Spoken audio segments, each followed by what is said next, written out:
I'm starting this video that's going to talk about distilling water with my water distiller. Here are the components. I have cleaned the distiller. You can see the condition that it's in. Nice and shiny and clean. There is a little bit of discoloration at the bottom. Something caused this stainless steel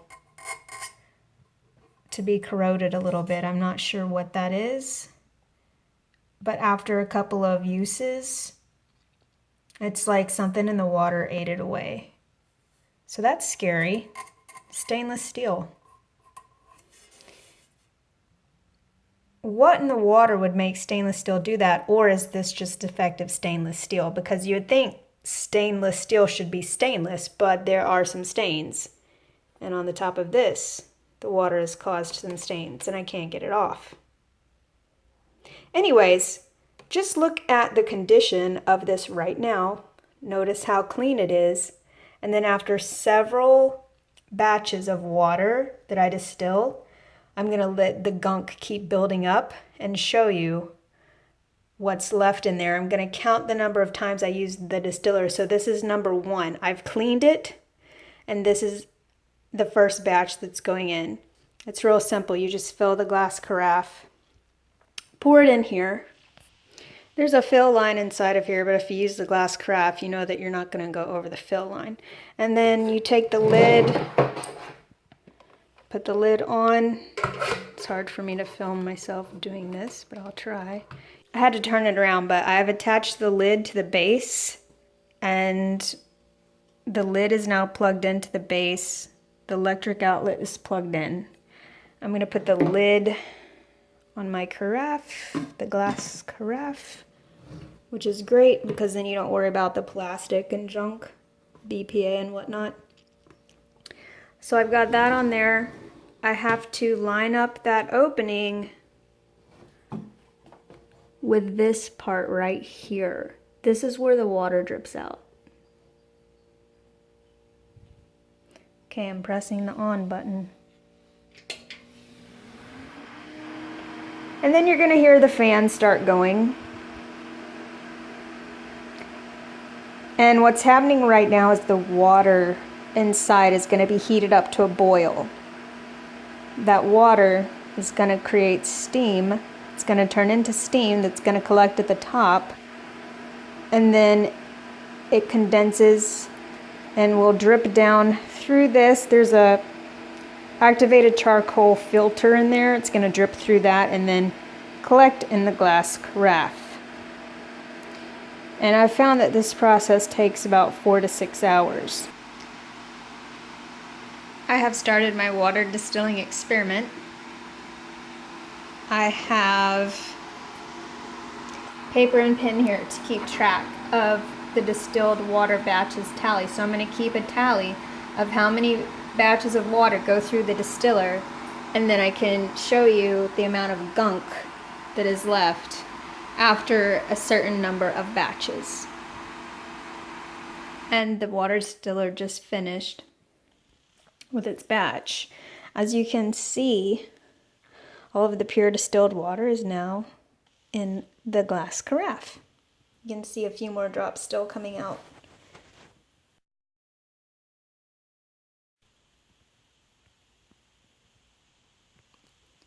So it took about 5 hours. If you put cold water in there, it's going to take longer. If you put already hot water, it will go faster. I do have to wait for the unit to cool down before I take the lid off. Otherwise, I could suffer a severe steam burn. So I'm going to wait for it to cool down, and then we'll look at the gunk that's left inside. And I'm going to go ahead and make a tally on my tally sheet 1. Here is what is left in the container after 1 usage. Let's look at the gunk that's left on the bottom.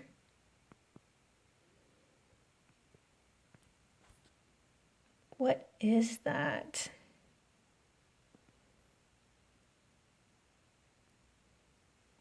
It smells bad. And it looks bad. Here's what the bottom of the canister looks like after 2 distillation batches.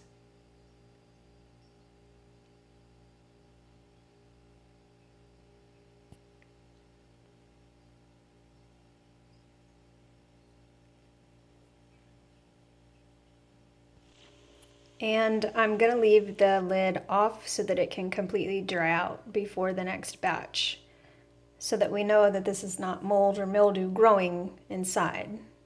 That this, what we see here in the bottom, is completely foreign material that's been removed from pure H2O, aka water.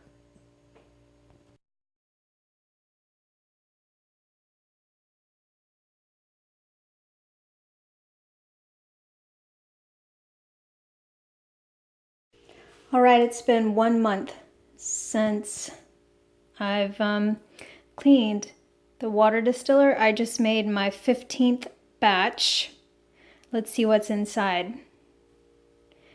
Ew. Ugh. Look at that junk. And there's actually more gunk and buildup in here than you think. It's really thick at the bottom. A crusted, cakey, stinky residue. It's wet right now. I'm gonna also film it when it's dry.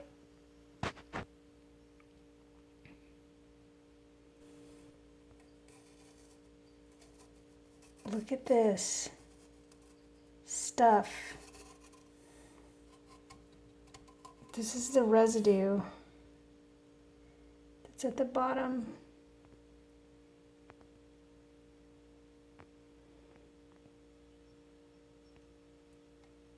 It's flaky, powdery,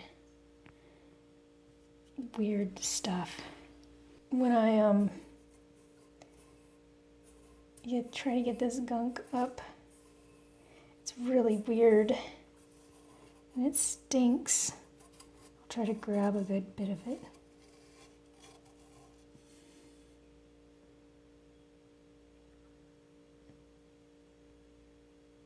This is what was in my water supply.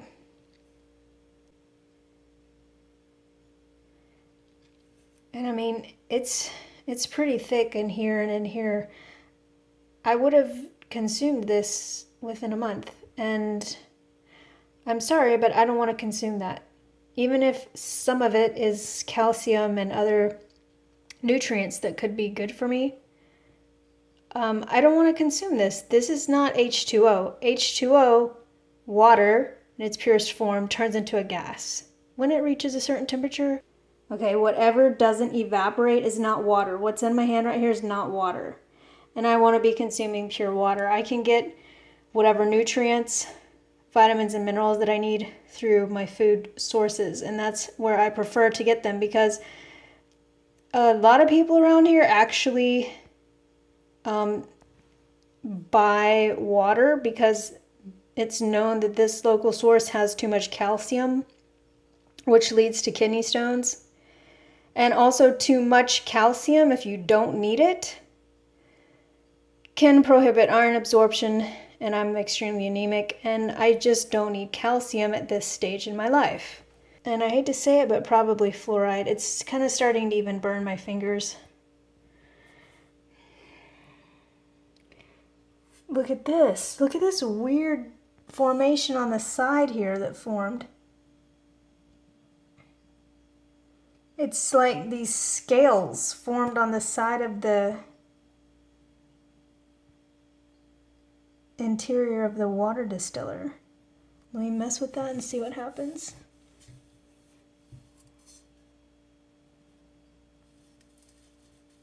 Look at this stuff. This was in my water supply. What is this? Look at these scaly things. This was in my water. What is this? Look at that. Oh, the camera's really zooming in good. Let's see what else I can see in this pot of disaster. Now you can see a better view of what's at the bottom. Again, this is 15 times of running a full load of water through the distiller. This is the buildup that was left over. This is the gunk that is in this local water supply. It's brown, slimy mud type stuff. It's whatever these crystal forming shards were. There's white stuff. A lot of it.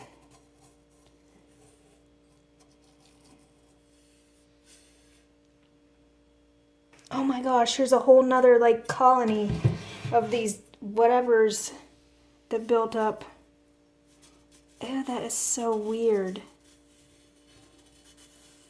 Within just 1 month, because I drank all the water that came out of these batches. So in other words, within 1 month, let me try to zoom the phone out here. Within 1 month, all of this crap would have gone in my body. And I have a sneaking suspicion that a lot of it is fluoride. It's actually kind of starting to burn my fingers right now. I'm not joking. It's starting to hurt my fingers. It's starting to burn my fingers. So I'm going to go wash this off. Now, if you run this test with bottled water and other water that you buy at the store, there's still residue. This came straight out of the tap here where I live in South Florida. Another observation is that the finger that I just used to touch that residue with is swelling up. Here's the normal finger. This is the finger that I touched all that junk with. And if you look at it, it's swelling up. And I can feel it irritated. This whole area in here is sensitive to touch. It hurts. It's stinging. So really, what is in that residue? What is that stuff? What are they putting in our water? I'm serious. To cause a reaction like that, just from touching it. And I think some of it might have gotten inside my cuticle here because it's really burning right here. I can totally see that this finger is swelling up compared to this one. And it's definitely red in here where I touched that stuff. So this is all part of the scientific method, observing things and documenting your observations. And this is proof of something here happening because my finger felt totally fine before I touched that stuff. And now it hurts. This is swelling up and I'm comparing it to my normal finger and it's definitely bigger and swollen. This is just crazy. Let me put them exactly side by side. This is really crazy. I wasn't expecting this. So I can only imagine what consuming all of that stuff would do to my body. Here's the base of my water distiller and I wanted to film it one more time before I clean it. It has dried and this is the residue that was left at the bottom of the container and along the sides. And I don't know if you can see it, but there are shiny crystal-like formations here at the bottom. And that is a thicker residue than it looks. And you can also see this stuff. It's like crystals and scaly type stuff. Not sure what all this stuff is. I'm pretty sure some of it's fluoride, which I definitely don't want to be consuming. Some of it, yes, it might be helpful nutrients and minerals, but the only way to get the bad stuff out is to take everything out. And you can supplement your diet to get the vitamins and nutrients and minerals that you need. My mom sent me this free water analysis from Home Depot. I'm super busy person, but I'm really interested to know what's in the water and if this test is legitimate. So next on my list of things to do is, I mean, this is from Texas where my family lives, but maybe they'll honor it in Florida. I'm going to send in some tap water and see what they say is in it. Either way, we know pure H2O will boil at a certain level. It will turn into steam and condense, and then it falls down. And whatever's left in the bottom of this is obviously not H2O. Our bodies are mostly water. Look at that junk. Our bodies are mostly water. We need mostly water, and I want to consume pure water. That's my right. It's all of our rights as human beings to have pure oxygen and pure water. So vital to our health and well-being. I'm doing these experiments for all of us. And seeing is believing. If you don't know what's in your water, or even in the plastic bottled water that you buy, run a test. All this residue here, whatever it is, flaky, crystallized, muddy shards of dirt and mud and chemicals and fluoride and who knows what else is in this. Lead from pipes, heavy metals, medications that got washed down the drain. I don't know what all of this stuff is. This is another way that I'm showing you what was in my water. I took out the stuff from the bottom of the distiller and I put it in this plastic dish. And as you can see, this is the residue that was left behind from 1 month of distilling water. I distilled the water every other day, about a gallon every other day.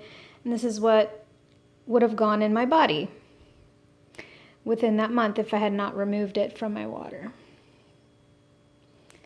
That right there is what was in my water supply. I would have consumed that, and I have no idea what that is.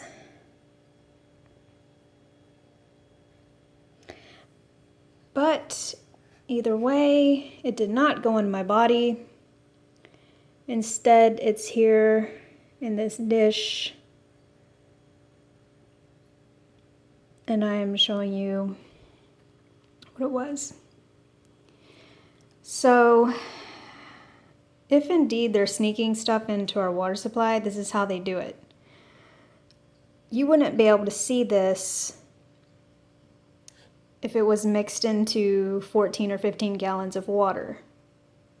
But when you distill that much water and the residue builds up, you can see, in fact, what was lurking in the water.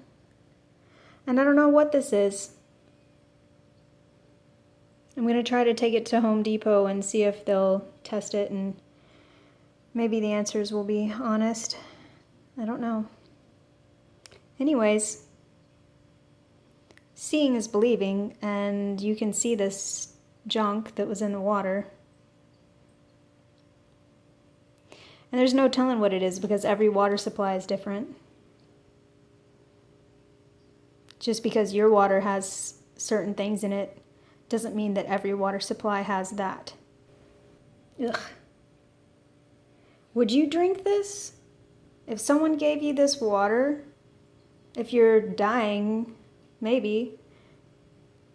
If you're dying of thirst in the desert, but I'm sorry, I wouldn't drink that. No way. Here at my water station, you can see that I have cleaned the water distiller. This stuff came with the water distiller to clean the residue. And you need this stuff to get the gunk off. I'm gonna dump this out now, wash it with soap, and rinse it very well with water, and then I'll be ready to start doing more water distilling batches. Also, these are the activated charcoal sachets, and they go in here. That helps to clean the water also.